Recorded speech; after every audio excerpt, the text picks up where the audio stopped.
By the way, we're paying more in taxes, but for what? For this? The group Bankrupting America is about to release a new video that blasts Congress for failing to pass a budget 3 years in a row.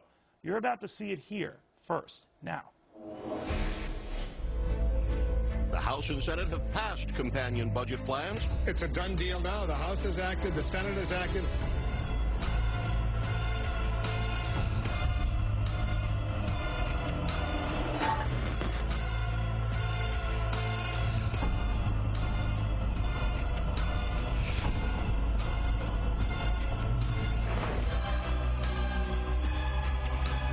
We turn now to the ongoing gridlock in Congress. We're now approaching 3 years since a budget was passed. How do you feel about that? I feel good about retiring, that's for sure. They don't want their fingerprints on a plan. That's why they didn't pass a budget the last 2 years. The reality is we're not going to get a budget resolution out of the Senate. There is very little chance that we're going to get the two sides together before the election. The leadership in this body won't even bring up a budget. He said it was foolish. House Republicans are going to make another excuse, create another diversion, and avoid another tough choice. Done nothing.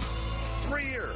3 years, and they've failed to move a budget. What we don't have is a longer-term plan. The reason we didn't get a budget last year is because Mitch McConnell objected. Senate Democrats now, for the 3rd year in a row, will not have passed a budget.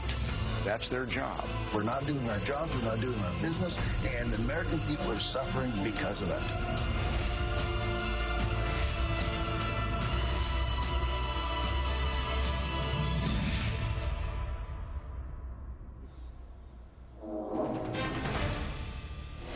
It's pretty incredible. Gretchen Hamel is with the group that created the ad.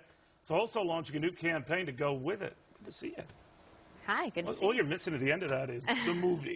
But people wouldn't believe it. But it is what it is. It is what it is. We've seen a 47% increase in the debt since President Obama has become president. We've gone from $10 trillion in debt to nearly $16 trillion in debt. And yet we don't have a budget in Congress. Still to this day, it's been 3 years. The House has passed budgets, but the Senate has not. So where does this lead? I mean, you always see the argument, well, obviously life has gone on in this country and in Washington without passing a budget. These, special budgets that are passed, operating budgets that keep the government running for a few months at a time. So we've survived. Well, we have survived.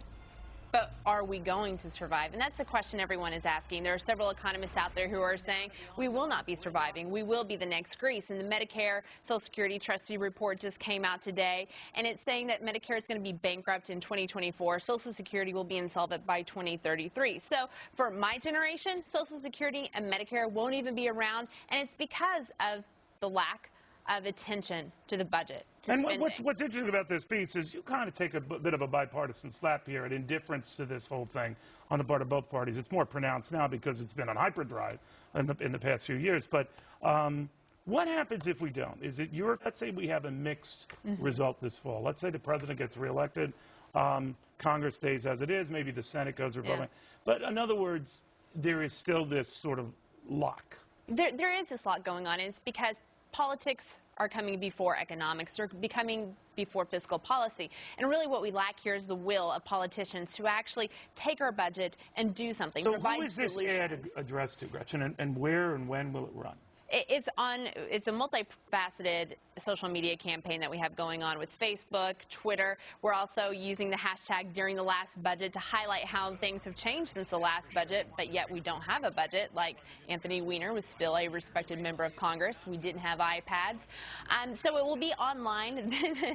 I see you're about to laugh. You're trying not to laugh. I see that. So it'll be online primarily, but we're trying to educate the audience out there because there will be no political will until there is the will of the people to actually do something, to call on Senate, to call on their House membership to actually do something. I often fear that a lot of folks don't grasp the magnitude of this because we keep avoiding the reaper, so to speak. Well, I think they do grasp it. We had a poll back in February that showed 84% of the American public is very concerned that the Senate hasn't passed the budget. Well, if they were so concerned, the president wouldn't poll as well as he does.